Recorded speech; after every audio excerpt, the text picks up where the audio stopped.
आवाज क्लियर है सबको?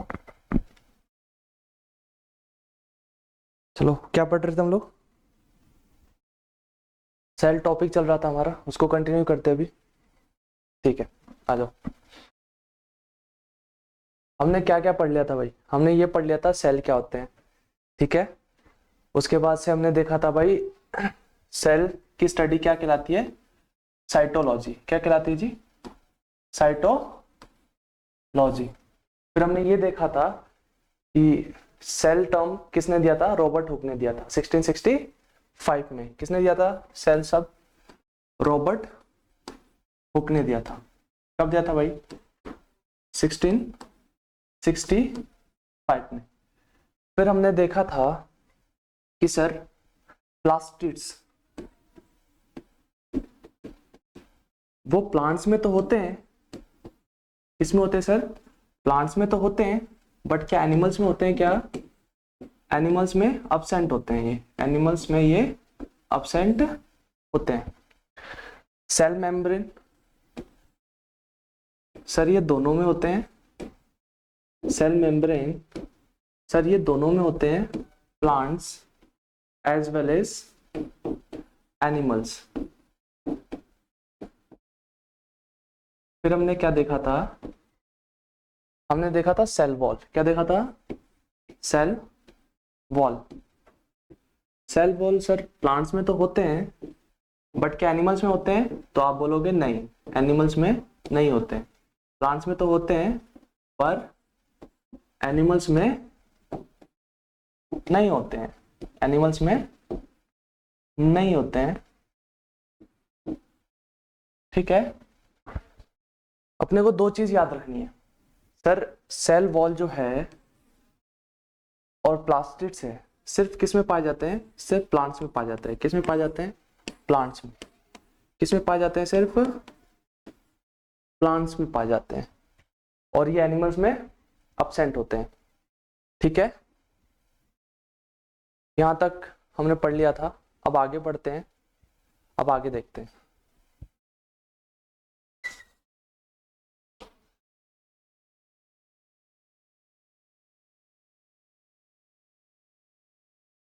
टॉपिक का नाम डालो shape and size of cell. Topic का नाम क्या है? Shape and size of cell. जैसे कि मैंने आपको बताया था, क्या बताया था मैंने आपको? कि सर प्लांट्स का जो सेल है वो फिक्स होता है, उसकी जो शेप होती है प्लांट सेल की वो फिक्स होती है। क्या होती है वो? या तो वो होगी सर रेक्टेंगुलर, या तो होगी वो रेक्टेंगुलर, या फिर क्या होगी? तो आप बोलोगे क्या होगी? Square shape. या तो वो होगी रेक्टेंगुलर, या फिर वो कौन सी शेप में होगी? Square shape. यही बताया था आपको।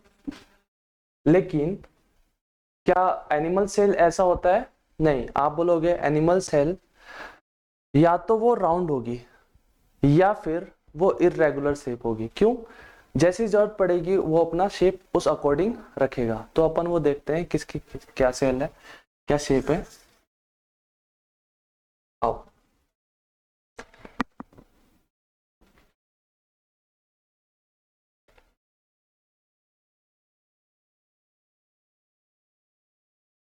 राउंड शेप में कौन सा होता है? राउंड शेप में आप बोलोगे सर आरबीसी जो होता है, RBC red blood cell. Red blood cell जो होते हैं उनकी शेप क्या होती है सर? आप बोलोगे राउंड शेप होती है और स्पेरिकल शेप होती है। कैसी होती है? स्पेरिकल। आगे बात समझ में? यहां तक देखो। फिर स्पाइंडल शेप किसकी होती है भाई? स्पाइंडल शेप होती है मसल्स की। किसकी होती है? स्पाइंडल शेप किसकी होती है भाई? आप बोलोगे मसल्स की। मसल सेल्स की जो होती है कैसी शेप होती है? Spindle shape.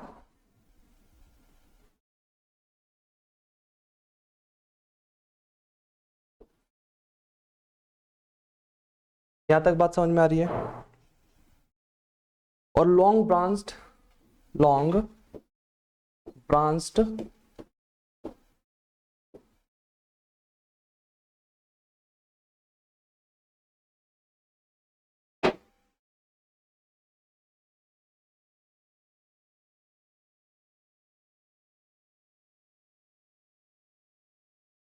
सेल किसकी होती है? लॉन्ग ब्रांच सेल किसकी होती है भाई? नर्व सेल की। किसकी होती है? तो आप बोलोगे nerve cell, nerve cell, nerve cell. ठीक है। राउंड शेप किसकी होती है? आप बोलोगे आरबीसी। स्पेरिकल शेप, या तो राउंड शेप या स्पेरिकल। फिर स्पाइंडल शेप मसल सेल की होती है। Long branch cell nerve cell. अच्छा, नर्व सेल के बारे में एक चीज और है, क्या है ये? आप बोलोगे सर नर्व सेल जो है ना वो सबसे लॉन्गेस्ट सेल है। क्या है? Longest cell in our human body. Animals में सबसे ज्यादा लॉन्गेस्ट सेल कौन सी है? आप बोलोगे नर्व सेल, नर्व सेल। अच्छा, लार्जेस्ट की बात करें तो लार्जेस्ट सेल कौन सी है? तो आप बोलोगे फीमेल ओवम। कौन सी है? Female ovum. फीमेल ओवम जो है वो लार्जेस्ट सेल है। लॉन्गेस्ट सेल की बात करेंगे तो नर्व सेल है, और लार्जेस्ट सेल की बात करेंगे तो फीमेल ओवम। लार्जेस्ट और लॉन्गेस्ट में डिफरेंस पता है ना? लॉन्गेस्ट का मतलब सिर्फ लेंथ की बात कर रहा हूँ। किसकी बात कर रहा हूँ? सिर्फ लेंथ की। लेकिन अगर मैं बोलूँ लार्जेस्ट तो उसमें एरिया जुड़ जाता है। लेंथ एंड ब्रेथ दोनों की बात करूंगा। लेंथ एंड ब्रेथ दोनों का मल्टीपल ही तो एरिया आता है ना। तो लार्जेस्ट में क्या हो जाएगा? एरिया हो जाएगा, और लॉन्गेस्ट में क्या हो जाएगा? सिर्फ लेंथ मेजर होती है। तो सबसे ज्यादा लॉन्गेस्ट जो है आप बोलोगे नर्व सेल है। सबसे ज्यादा लार्जेस्ट जो सेल है वो फीमेल ओवम है। आप इसको नोट कर लो।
नोट कर लिया होगा आपने। आगे बढ़े।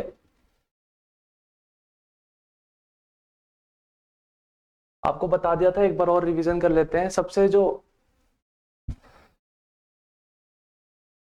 लार्जेस्ट सेल है जो अब हमारी जानकारी में है वो कौन सा है? ऑस्ट्रिच एग है। कौन सा है भाई? Ostrich egg. इसकी डायमीटर की बात करें अपन तो कितने डायमीटर बताई थी आपको? 6 इंच। कितनी बताई थी?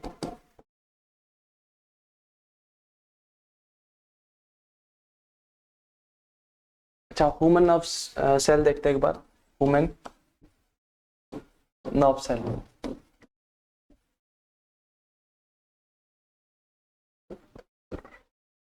ह्यूमन नर्व सेल देखते हैं एक बार। क्या बताया था इसके बारे में अभी? ये लॉन्गेस्ट है, लॉन्गेस्ट एनिमल सेल है।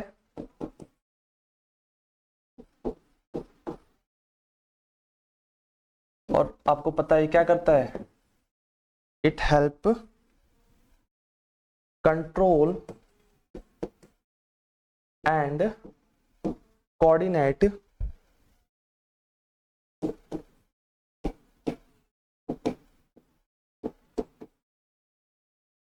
Parts of the body.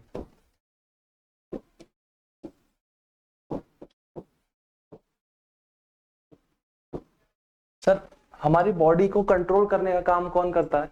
Nerve cell. हमारी बॉडी में कोऑर्डिनेशन का काम कौन करता है? Nerve cell. ये बात समझ पा रहे हो? यहां तक क्लियर है? अच्छा, सबसे ज्यादा लॉन्गेस्ट तो बता दिया आपको क्या है, नर्व सेल है। सबसे ज्यादा लार्जेस्ट कौन सा है, लार्जेस्ट सेल कौन सी है, तो आप बोलोगे फीमेल ओवम है। स्मॉलेस्ट सेल कौन सी होगी, आप बोलोगे आरबीसी। कौन सी होगी, RBC, red blood cell. Red blood cell, red blood cell है जो हमारी क्या होगी, स्मॉलेस्ट सेल होगी। ठीक है, मैं आपको लिखवा देता हूं।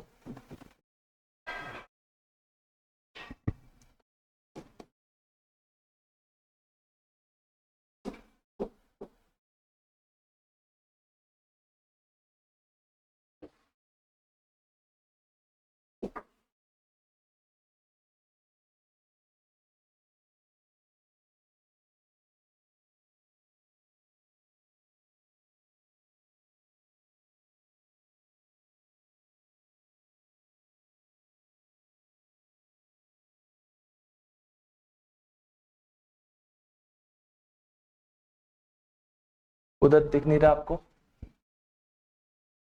कोई बात नहीं, इधर लिख देता हूं।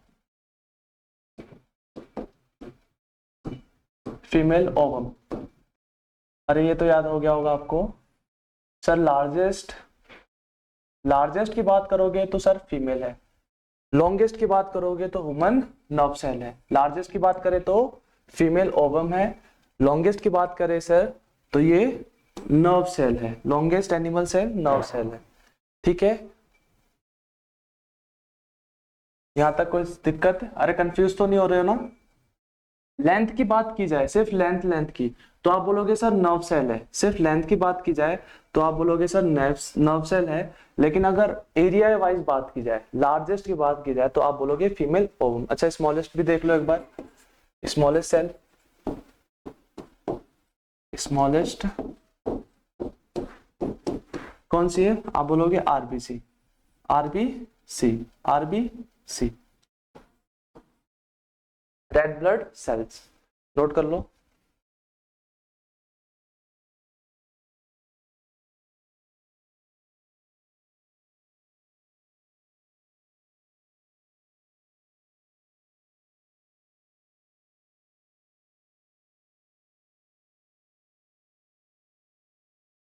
नोट कर लिया होगा, आगे बढ़े।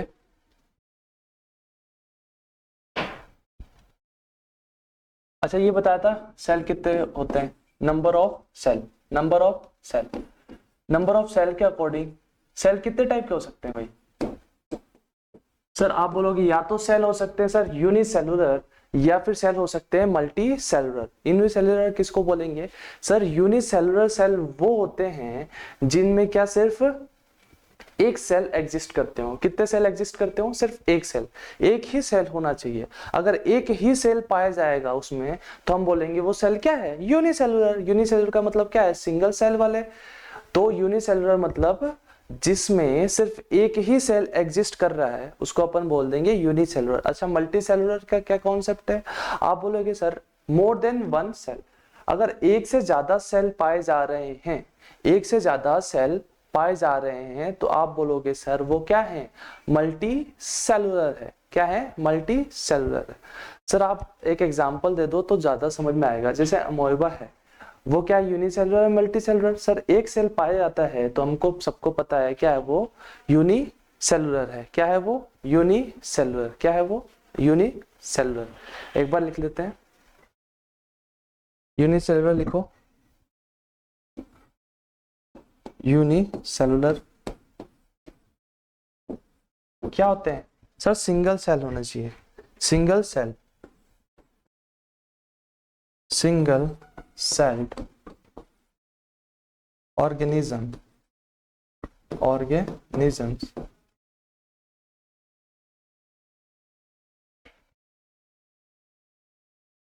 एग्जाम्पल देख लो, कौन सा है, amoeba, अमोइबा।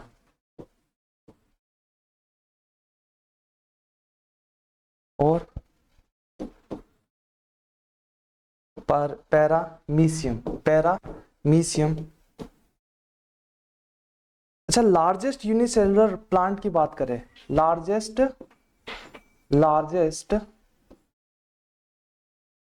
Unicellular, unicellular cellular in plant. भाई प्लांट के अंदर जो लार्जेस्ट यूनिसेलुलर है वो कौन सा है? तो आप बोलोगे सर एसिटोबुलेरिया, असीटा असीटा बुलेरिया, असीटा बुलेरिया, असीटा बुलेरिया। इसकी लेंथ कितनी है? आप बोलोगे 10 सेंटीमीटर, 10 सेंटीमीटर। और अमोइबा जो है एनिमल में लार्जेस्ट है। किस में है? एनिमल में। अमोइबा एनिमल में लार्जेस्ट है। इसकी लेंथ कितनी है? 1 मिलीमीटर, 1 मिलीमीटर। ठीक है। और अमोइबा क्या है? लार्जेस्ट है भाई, लार्जेस्ट किसमें? एनिमल सेल में। एनिमल में लार्जेस्ट है। कौन कौन लार्जेस्ट है भाई? कौन?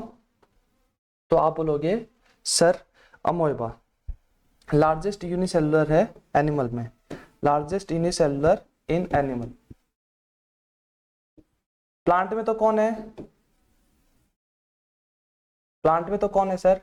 तो आप बोलोगे असीटा बुलेरिया। अच्छा, क्वेश्चन कैसे कैसे बना सकता है, ध्यान देना। क्वेश्चन ऐसे बनाएगा, एक क्वेश्चन तो ये आ सकता है लार्जेस्ट यूनिसेलुलर, आपको ना वो तो ये दे प्लांट दे ना एनिमल दे, तो आप किस पे टिक करोगे? ऑप्शन में हो अमोइबा और असीटा बुलेरिया, असीटा बुलेरिया। ये दिख नहीं रहा, इसको मैं इधर लिख देता हूं, असीटा बुलेरिया।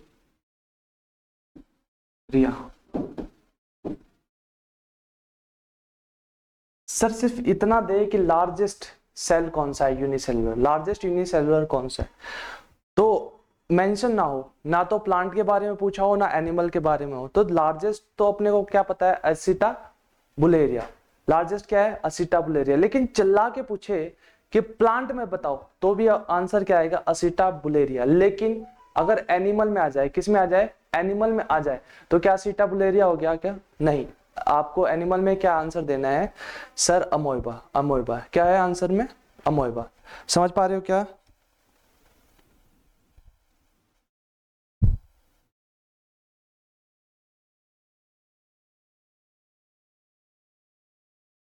लिख लो एक बार।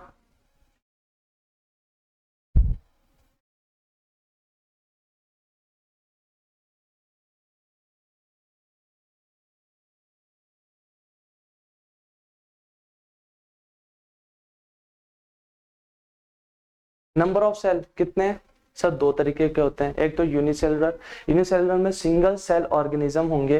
ठीक है, एग्जांपल है अमोइबा, पैरामीशियम, पैरामीशियम, पैरामीशियम, पैरामीशियम। ठीक है। और असीटा, असीटा बुलेरिया, असीटा बुलेरिया, असीटा बुलेरिया। असीटा बुलेरिया तो क्या है? प्लांट्स में सबसे ज्यादा लार्जेस्ट है, और ओवरऑल भी अगर पूछा जाए तो असीटा बुलेरिया। लेकिन अगर चला के पूछे एनिमल में, चला के पूछे एनिमल में, तो आपको बोलना है अमोइबा। अमोइबा की लेंथ है 1 मिलीमीटर और असीटा बुलेरिया की लेंथ है 10 सेंटीमीटर। कितना है? 10 सेंटीमीटर। अरे ये तो पता होगा ना। ठीक है, लिख लिया आपने? लिख लो एक बार, मैं साइड हो जाता हूँ।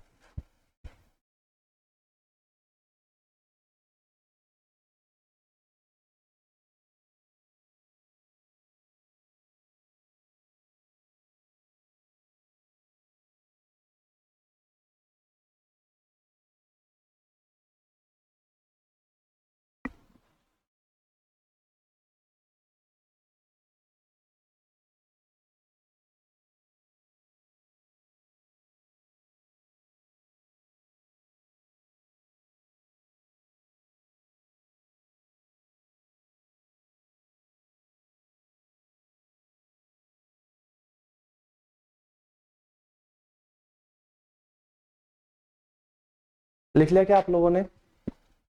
आगे बढ़े।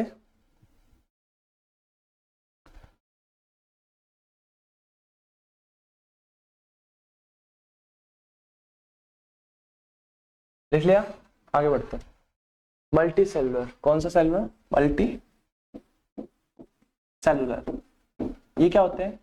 सर पता है हमें, more than one cell is called multicellular.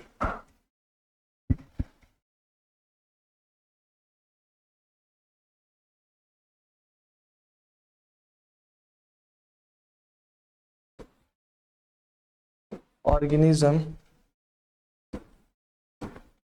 made of more than one cell. Example आपको पता ही है क्या, ह्यूमन बींग्स, हम लोग ह्यूमन बींग्स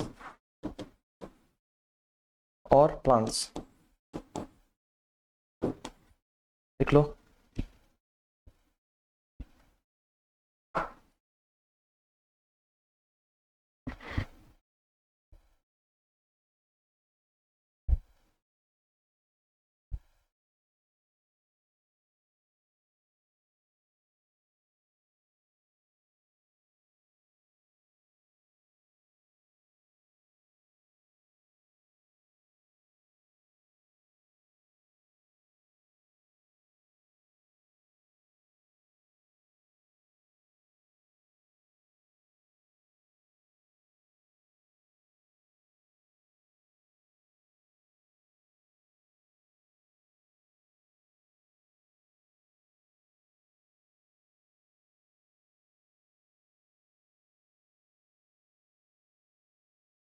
आगे बढ़े, लिख लिया हो तो चलो देखो।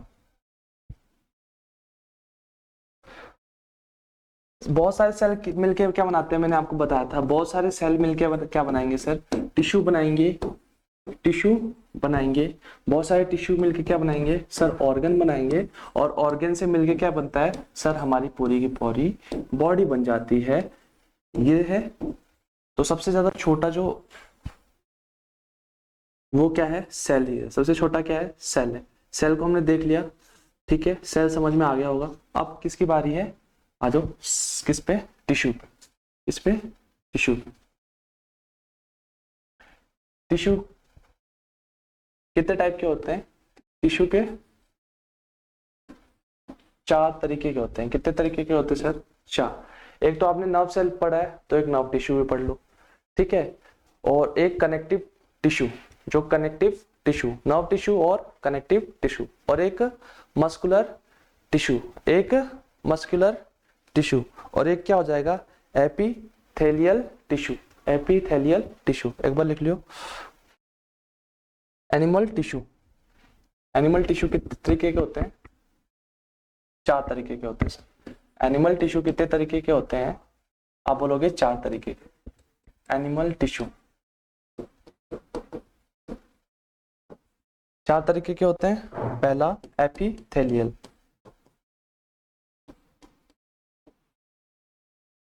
Epithelial tissue, connective tissue,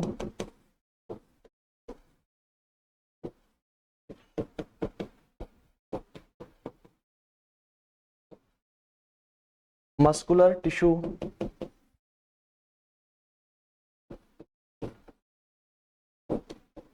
muscular tissue. चौथा कौन सा है, नर्व टिश्यू, नर्व टिश्यू, ठीक है, लिख लो एक बार।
देख लिया,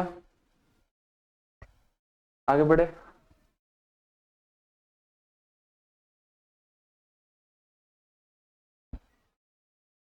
प्लांट टिश्यू देखते हैं। Plant tissue,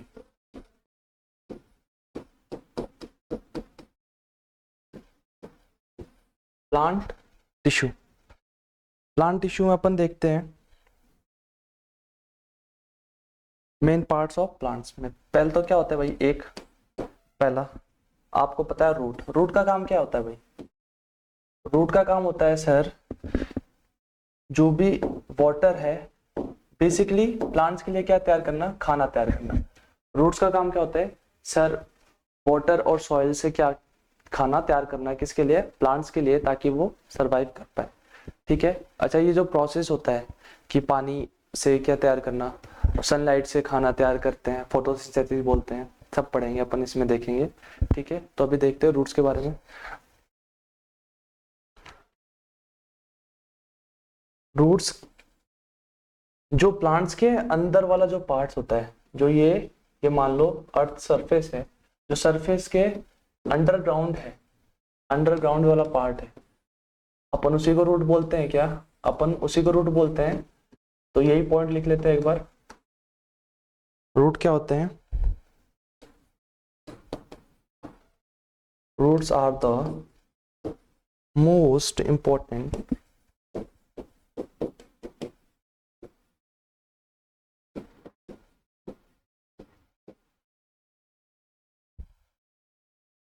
and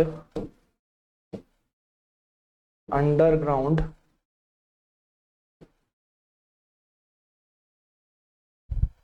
part of a plant।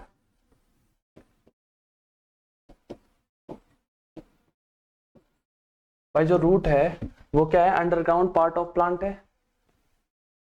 Root क्या है? Under ground part of plant है। यस और नो?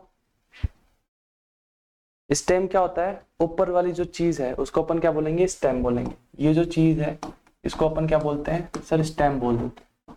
ठीक है, स्टेम पे ही तो सारे बर्ड्स वगैरह, फ्लावर वगैरह वो स्टेम पे आएंगे, रूट पे आएंगे। तो आप बोलोगे सर स्टेम पे आएंगे। किस पे आएंगे? स्टेम पे आएंगे।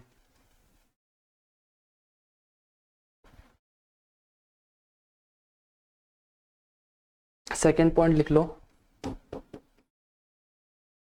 ये क्या करते हैं भाई? वाटर को ऑब्जॉर्व करते हैं। They absorb water, they absorb water and minerals, they absorb water and minerals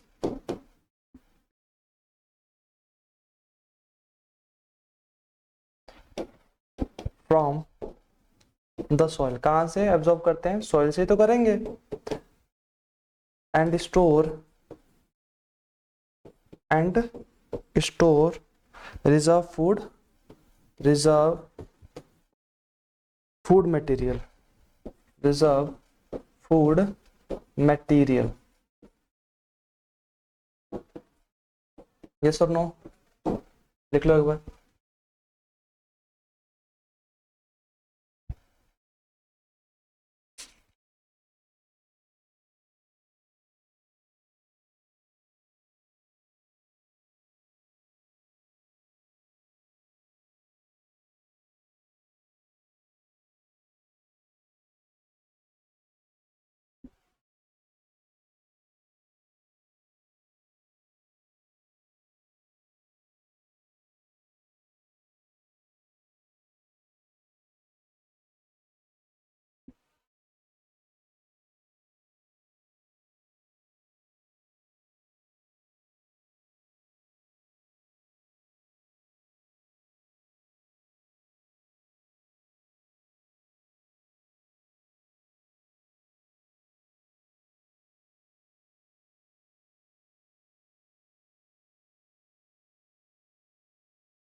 root देख लिया। रूट में अपने को ज्यादा देखना नहीं है, रूट को क्या अपने को पता है सर, जो प्लांट्स होते हैं उसके जो अंडरग्राउंड वाली जो जड़ें होती है, रूट्स मतलब जड़ें, वो पार्ट जो सरफेस के नीचे होता है उसको अपन क्या बोलते हैं, आप बोलोगे रूट बोलते हैं। क्या बोलते हैं आप बोलोगे, रूट बोलते हैं। क्या बोलते हैं आप बोलोगे, रूट बोलते हैं।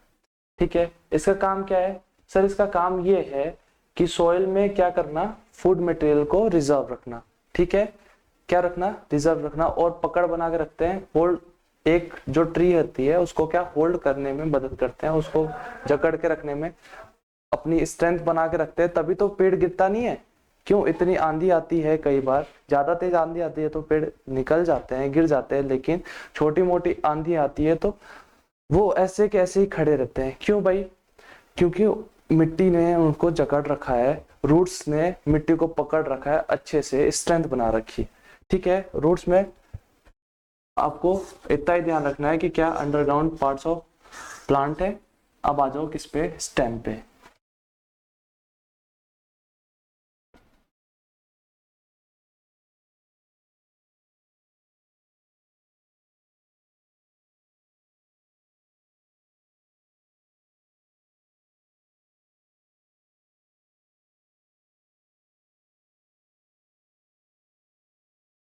स्टेम क्या होता है, upper parts of plant. The stem is the part of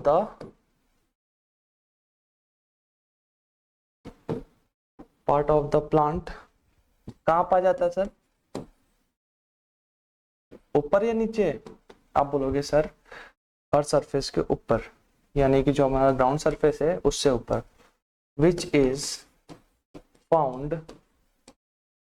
above the ground, ground से ऊपर या नीचे।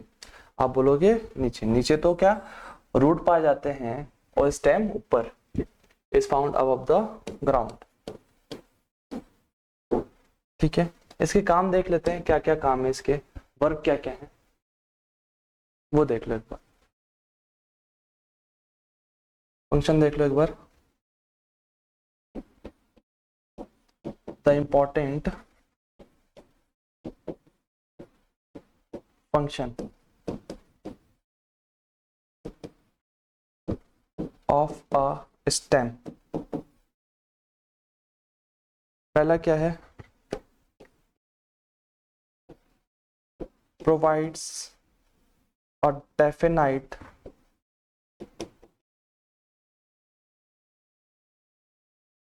provides a definite framework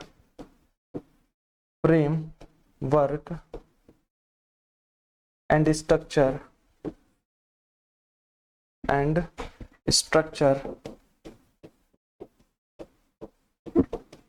to a plant, which later develop into a tree। क्या करता है सर, फंक्शन क्या है इस टाइम का, क्या फंक्शन है, फंक्शन क्या है इस टाइम का। तो आप बोलोगे provide a definite framework and structure. ऐसा स्ट्रक्चर या फ्रेमवर्क प्रोवाइड करता है प्लांट के लिए ताकि वो डेवलप कर सके ट्री में। समझ पा रहे हो, बड़ा सा क्या पौधा बन सके, बड़ा प्लांट बन सके, विराट प्लांट बन सके, ठीक है, विशाल प्लांट बन सके, उसके लिए क्या वो स्ट्रक्चर तैयार करता है, कौन, स्टेम। कौन, स्टेम। लिख लो एक बार।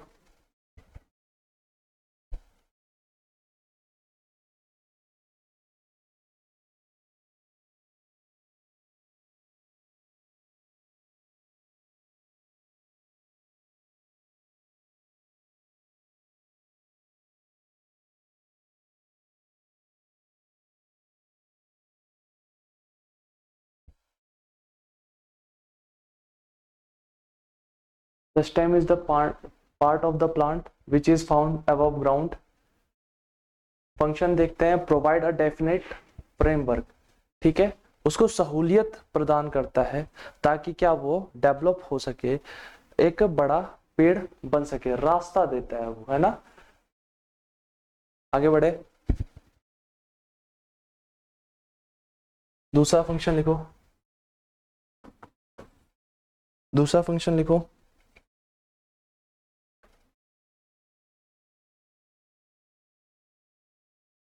कि भाई ये क्या करता है, होल्ड करता है, किसको, होल्ड अप, किसको होल्ड कर रहा है, बर्ड्स को, बर्ड्स, फ्लावर, लीव्स, फ्रूट,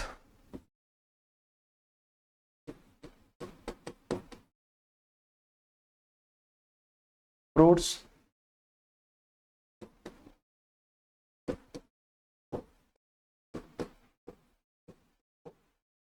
और क्या है देखो,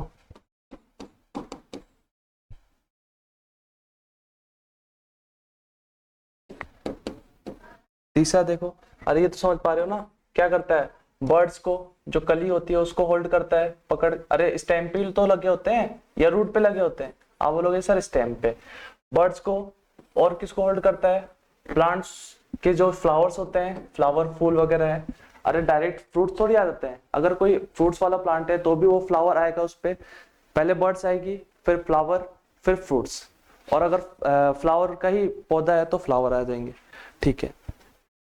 भाई लीव्स को डेवलप कौन करता है, लीव्स किसके ऊपर होती है, रूट्स पे होती है या फिर स्टेम पे होती है, आप बोलोगे सर स्टेम पे। फिर फ्रूट्स को भी कौन पकड़ के रखता है, कौन होल्ड करता है, सर आप बोलोगे स्टेम, ठीक है। और कुछ हाँ ये भी होते हैं कि कुछ जड़ों के नीचे पाए जाते हैं, जैसे कि गाजर हो गया, ये सारे क्या है, इनके जो वो होते हैं वो अर्थ सरफेस के नीचे होते हैं, ग्राउंड लेवल के नीचे होते हैं, अंडरग्राउंड में होते हैं, ठीक है। But most of the plant क्या, उनके जो लीव्स हैं, उनके जो फ्रूट्स हैं, वो क्या स्टेम पे ही आते हैं, तो आप बोलोगे जी सर स्टेम पे ही आते हैं। तो बर्ड्स और फ्लावर, लीव्स एंड फ्रूट्स को कौन होल्ड करता है, तो आप बोलोगे सर स्टेम करता है, ठीक है।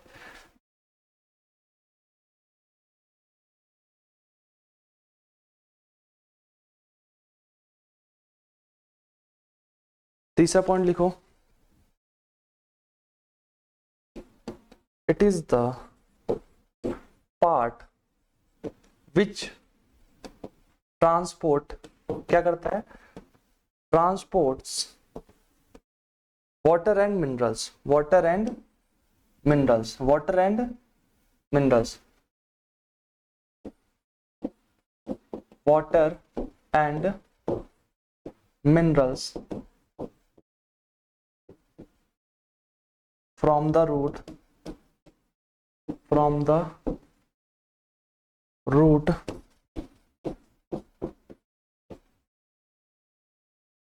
and prepared food from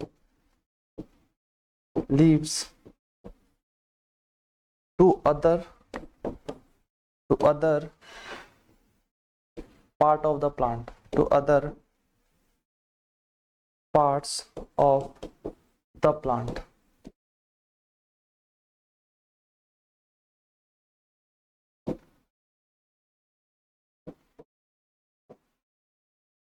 क्या है, it is the part which transport water and minerals from the root and prepare food from leaves to the other part of the plant। ये क्या करता है, ट्रांसपोर्ट करता है भाई, क्या, वाटर और मिनरल्स, जो रूट से वाटर मिनरल्स को ट्रांसपोर्ट करता है, कहाँ कहाँ पे, रूट से कहाँ कहाँ किस किस को देता है, prepared food from leaves, leaves से खाना बनाने में, और अदर प्लांट्स में ये क्या करता है, ट्रांसपोर्ट करता है, ठीक है। इट इज द पार्ट, ये क्या है, पार्ट है जो कि क्या करता है, ट्रांसपोर्ट करता है, क्या करता है, ट्रांसपोर्ट वाटर और minerals from the root, from the root, root से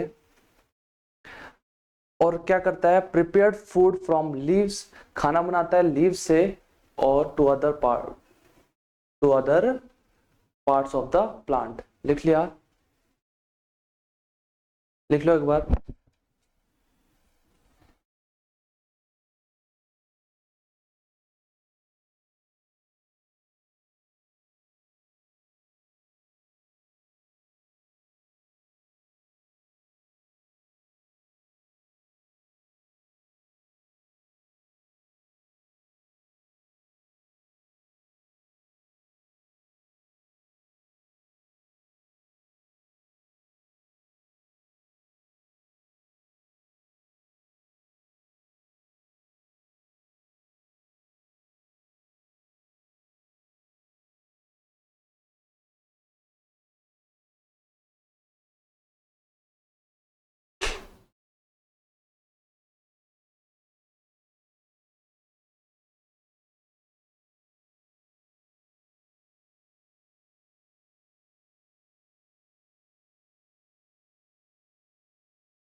नोट करो इसको।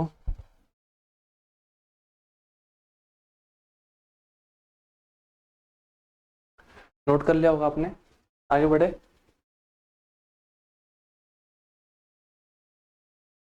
देखो, stems are one of the store rooms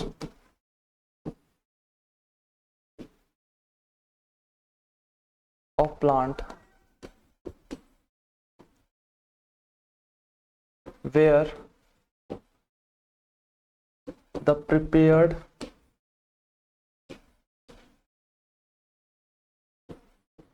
food is stored in the form of starch।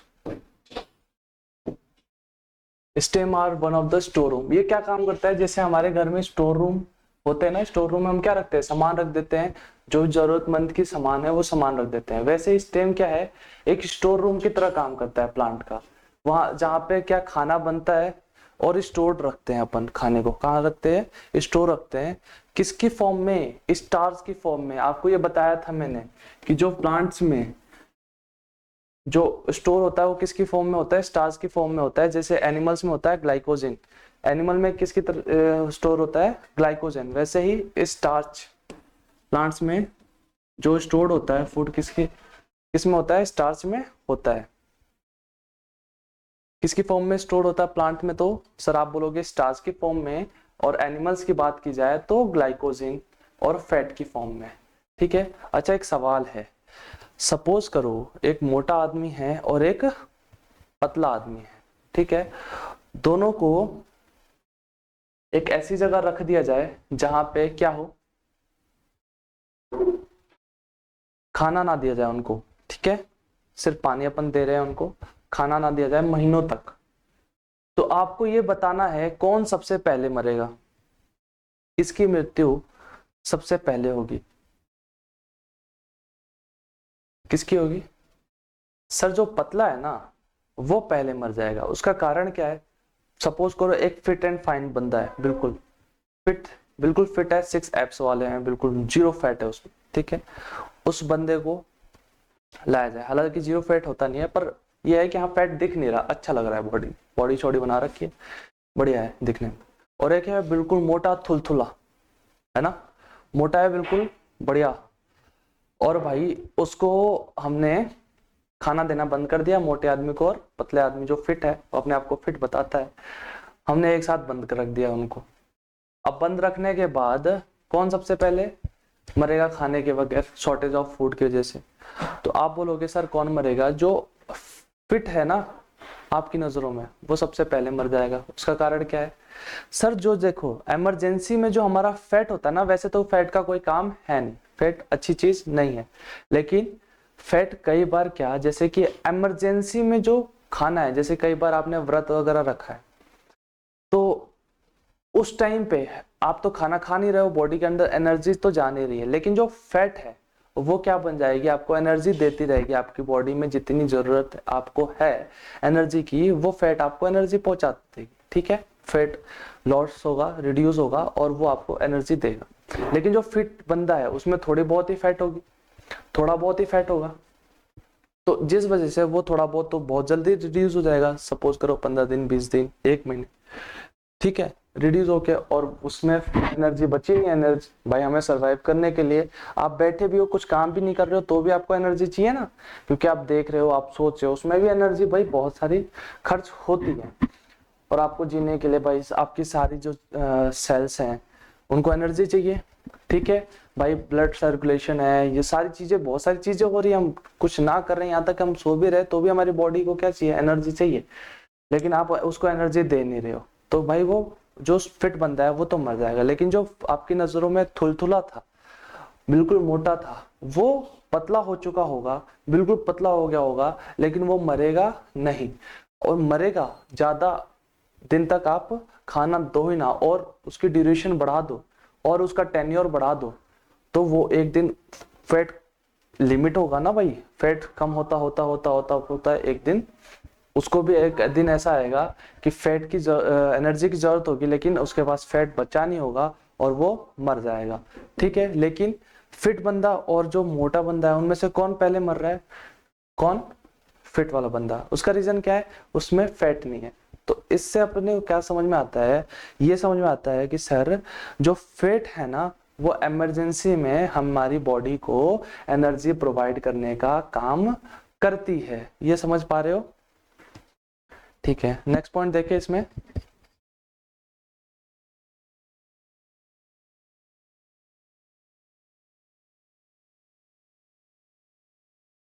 Next point देखो,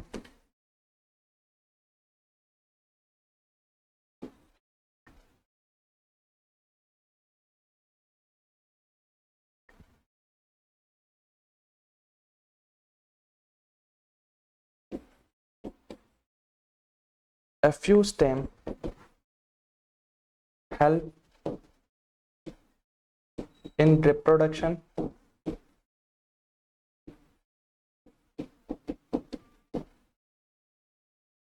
through vegetation,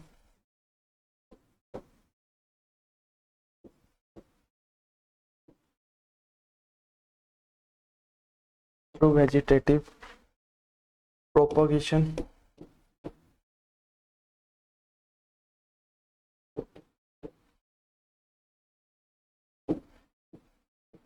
and also help to bear flowers and to produce fruits। कि जो sir हमारी stems है ना, वो reproduction का भी काम करती है। ठीक है, और वेजिटेटिव प्रोपोगेशन का, और flowers and to produce fruits. भाई फ्रूट्स को भी बनाने में काम करती है हमारी जो स्टेम्स है। ठीक है, फंक्शन देख रहे हैं हम स्टेम के, आप एक बार लिख लो इनको।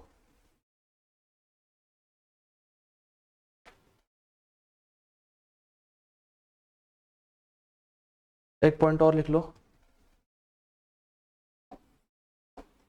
और क्या काम करती है, protect xylem and phloem. Protect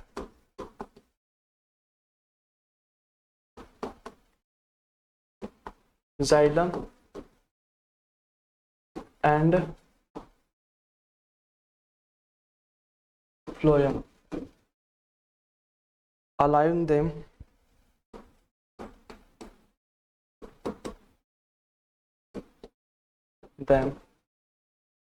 to perform their function।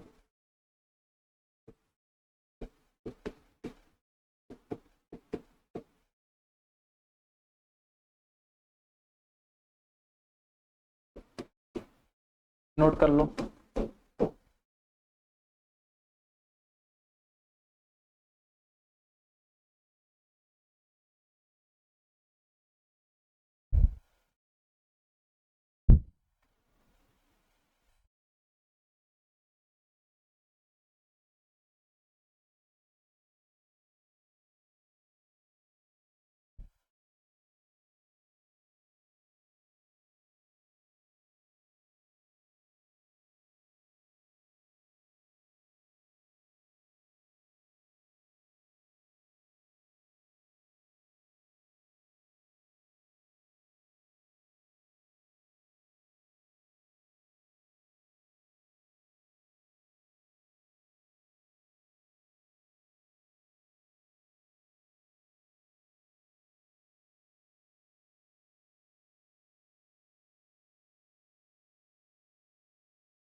लिख लिया क्या आप लोगों ने?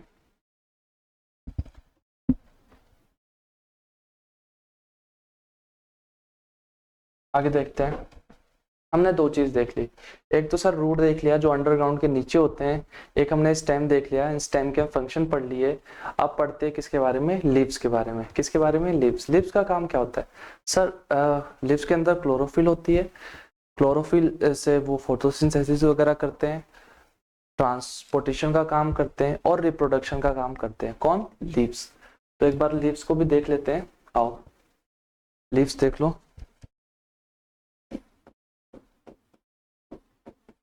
लीव्स क्या बच्चों? Leaves.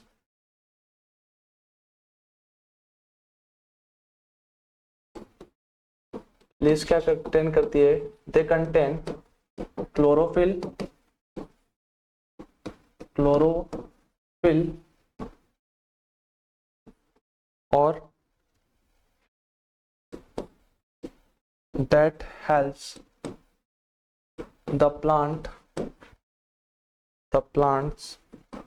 to prepare their food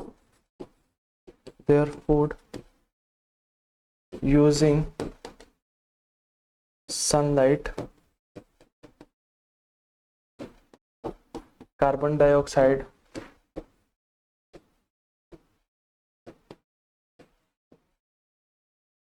and water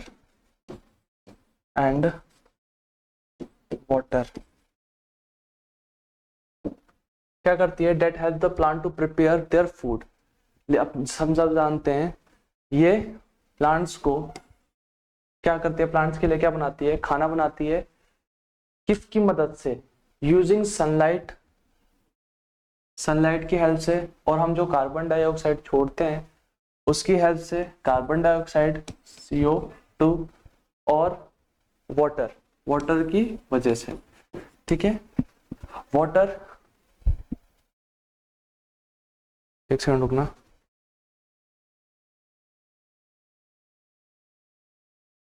हाँ देखो, leaves they contain chlorophyll that helps to plant to prepare their food using sunlight, carbon dioxide and water. हम जानते हैं कि जो प्लांट्स को जो खाना मिलता है वो तीन चीजों से मिलकर बनता है, सनलाइट, वाटर और कार्बन डाइऑक्साइड। ये तीनों चीज से मिलकर जो प्लांट से अपना क्या बनाते हैं? खाना बनाते हैं। तो लीफ क्या करता है? लीफ के अंदर होते हैं क्लोरोफिल। लीफ के अंदर क्या होता है? क्लोरोफिल। वो क्या करते हैं? वो हमारी मदद करते हैं, प्लांट्स की जो है वो मदद करते हैं किस चीज में? ताकि वो प्लांट्स क्या बना पाए? अपना खाना बना पाए। किसकी सहायता से? किसकी हेल्प से? सनलाइट और कार्बन डाइऑक्साइड और वाटर की हेल्प से वो क्या बना पाए? खाना बना पाए। दे contain chlorophyll that helps to plant to prepare their food using sunlight, carbon dioxide and water.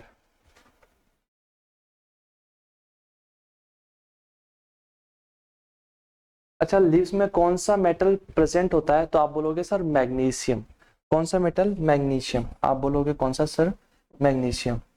Magnesium जो है वो मेटल प्रेजेंट होता है।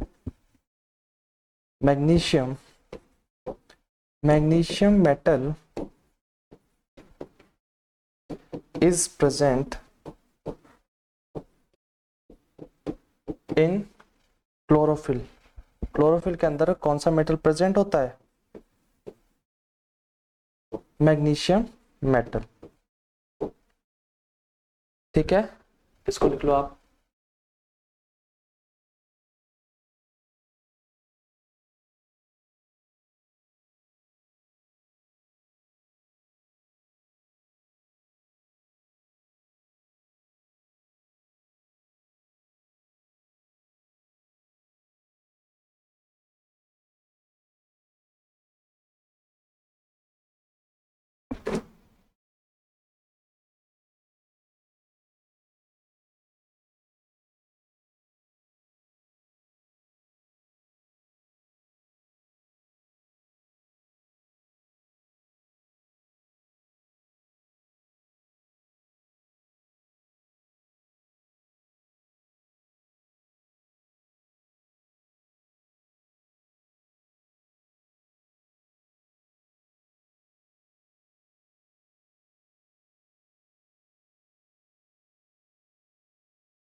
लिख लिया क्या आप लोगों ने?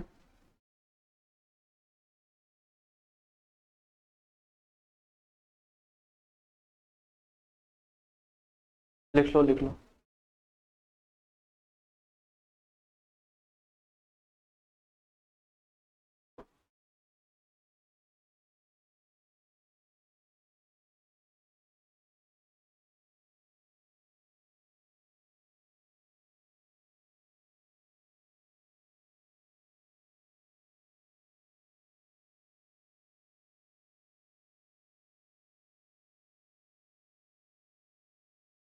ठीक है, चलो आओ आगे बढ़ते हैं।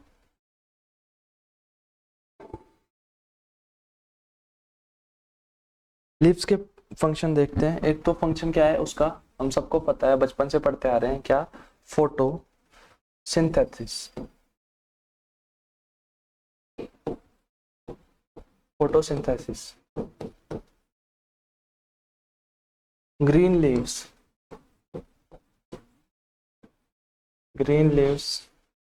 prepare food for plants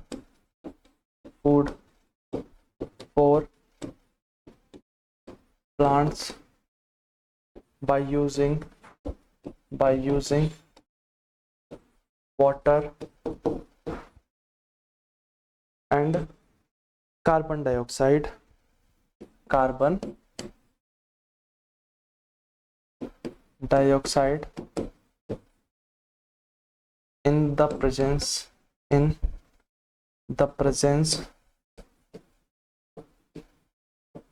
and carbon dioxide in the presence of sunlight. Sunlight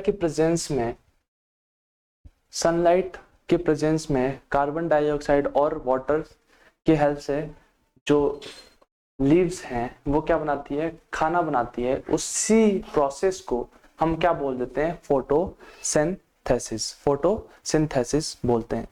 photosynthesis क्या है? Green leaves prepare food for plant by using water and carbon dioxide in the presence of sunlight.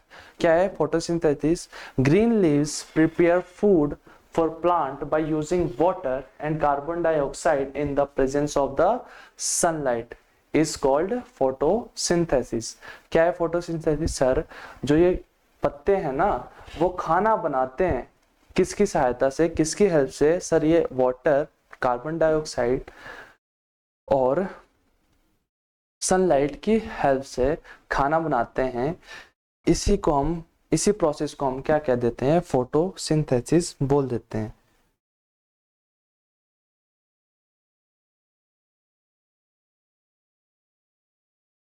Next देखते हैं transpiration. इसको लिख लो पहले।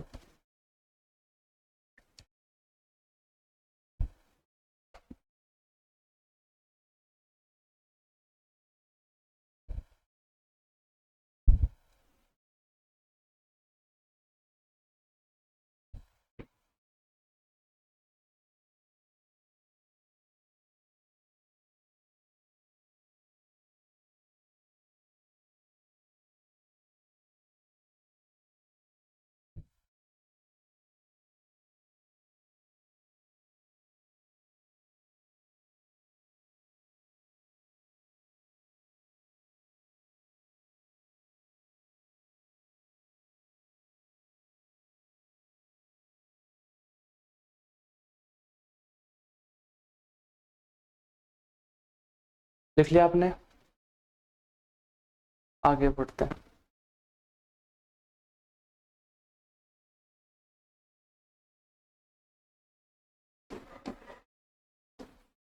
Transpiration,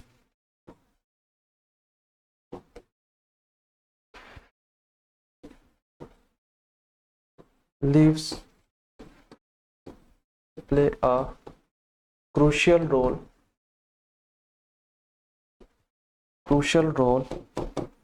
in the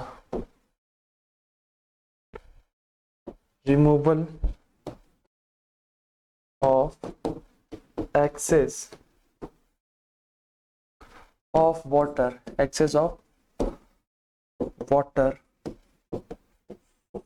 from plants through tiny pores called stomata.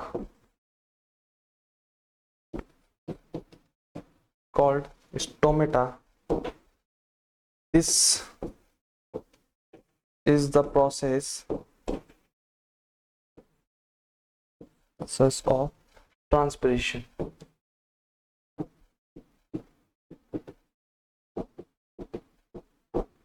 देखो एक बार,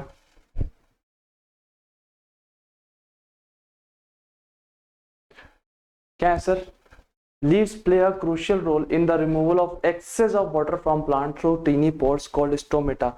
Plants के अंदर स्टोमेटा होता है, बहुत छोटे छोटे छोटे छोटे क्या छेद होते हैं, उसमें से जो प्लांट्स को वाटर जरूरत नहीं होती है, जो प्लांट के लिए एक्सेस वाटर है, उसको जरूरत नहीं है, नीड नहीं है, उसको बाहर निकालना।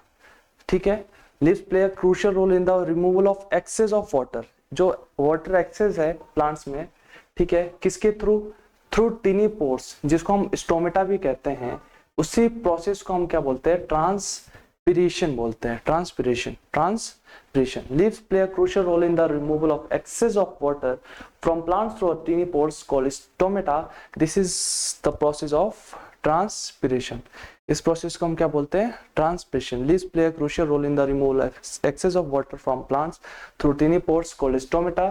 This is the process of transpiration. क्या प्रोसेस है? ट्रांसपिरेशन। फिर आता है reproduction.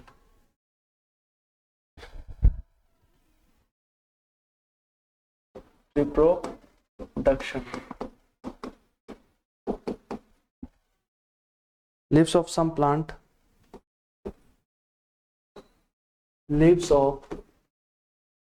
plant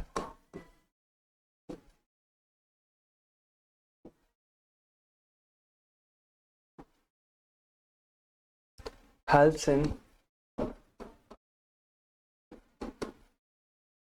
reproduction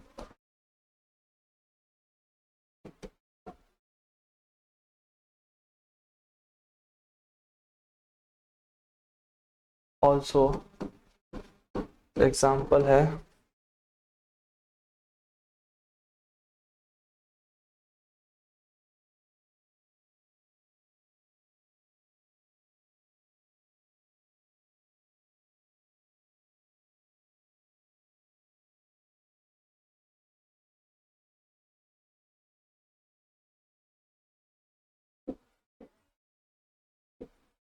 leaves of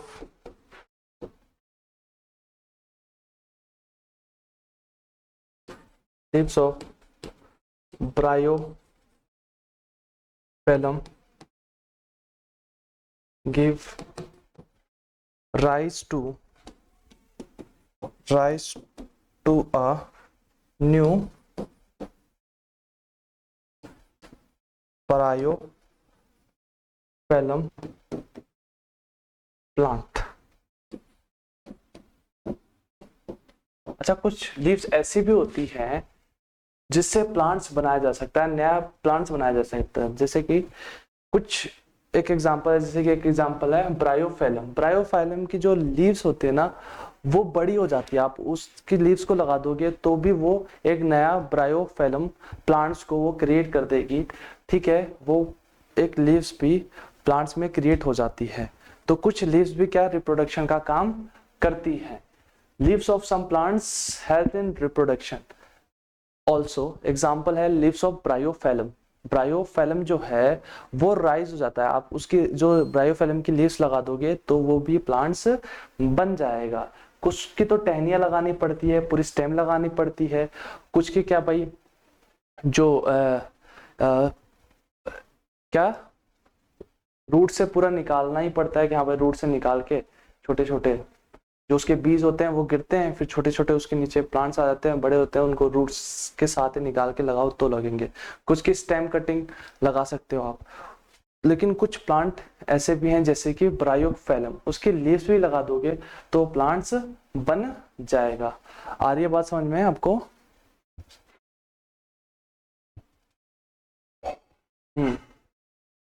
लिख लो आप।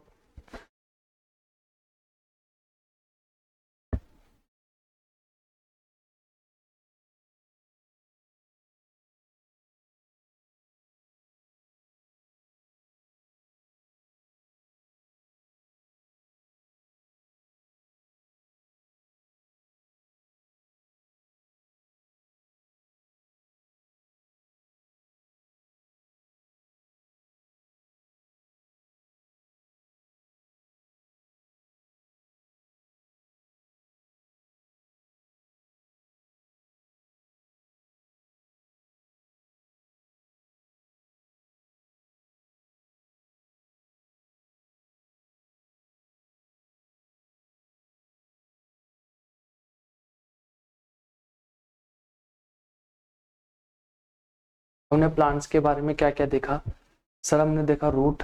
रूट क्या होता है? अंडरग्राउंड के नीचे होता है जो, उसको हम क्या बोलते हैं? रूट बोलते हैं। जो अंडरग्राउंड के ऊपर होता है उसको अपन क्या बोलते हैं? स्टेम बोलते हैं।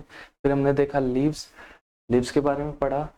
उसके बाद कुछ और बचते हैं, उनके बारे में देख लेते हैं। जैसे कि आप बताओ। फ्लावर और फ्रूट्स, कुछ और पार्ट्स हैं जैसे कि फ्लावर और फ्रूट्स, उनके बारे में एक बार देख लेते हैं। आपने इसको नोट कर लिया? फटाफट करो, आ जाओ आगे देखते हैं।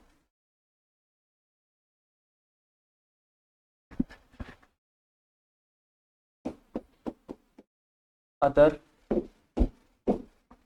पार्ट ऑफ प्लांट, पहला है flower,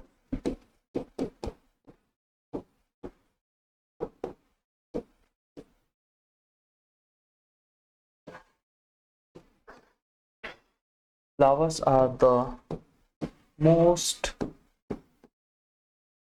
beautiful and colorful part of a plant. Part of a plant. Part of a plant. They are the reproductive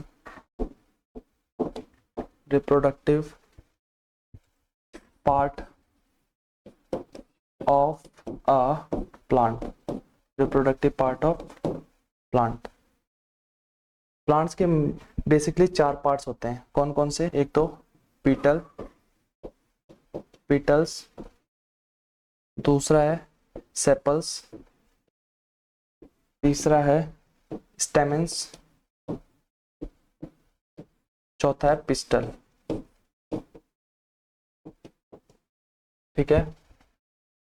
flower, flower क्या होता है भाई? Colourful part of a plant है, ब्यूटीफुल होता है भाई, सुंदर दिखता है अपने को, है ना। They are the reproductive part of plant, और ये क्या है? रिप्रोडक्टिव पार्ट ऑफ प्लांट है। फ्लावर्स ही गिरते हैं, बीज बनते हैं और भाई नए प्लांट्स को जन्म देते हैं, रिप्रोडक्शन भी होता है। ठीक है। और 4 पार्ट्स होते हैं किसके? फ्लावर्स के, पिटल्स, सेपल्स, स्टेमेंस और पिस्टल, स्टेमेंस और पिस्टल्स।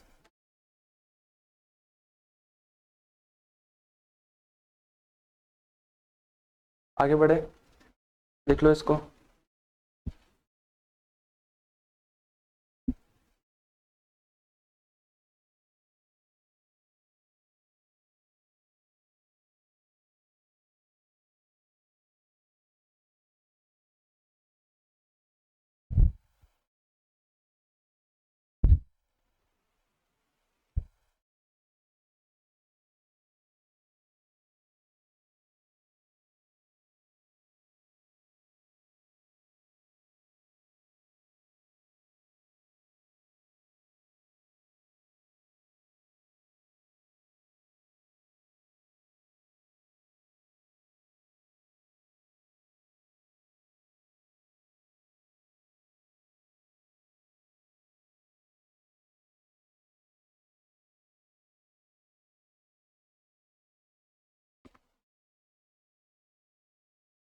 लिख लिया? आगे देखो।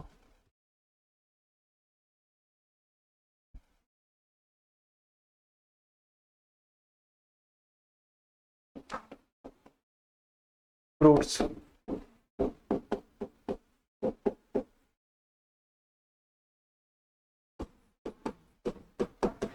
fruits are the main features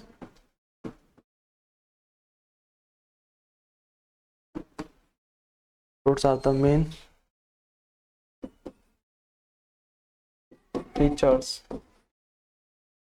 of a flowering plant. It is a matured ovary that develop after fertilization.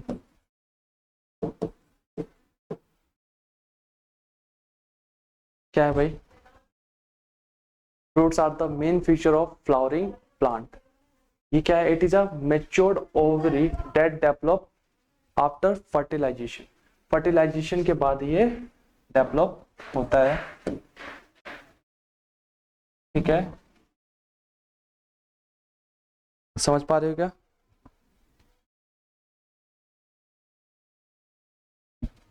आज के लिए इतना ही रखते हैं, बाकी कल से पढ़ते हैं ह्यूमन बॉडी के बारे में। ठीक है, human body, nerve system, brain, circulatory system, ये सारा कल देखते हैं अपन। ब्लड ग्रुप वगैरह क्या होता है, डाइजेस्टिव सिस्टम। ठीक है, कल देखते हैं। आज के लिए इतना बहुत रहेगा, क्या बोलते हो? ठीक है, आप अपना ध्यान रखना बहुत अच्छे से। ठीक है, और बढ़िया तरीके से पढ़ाई करो। ठीक है, बाय।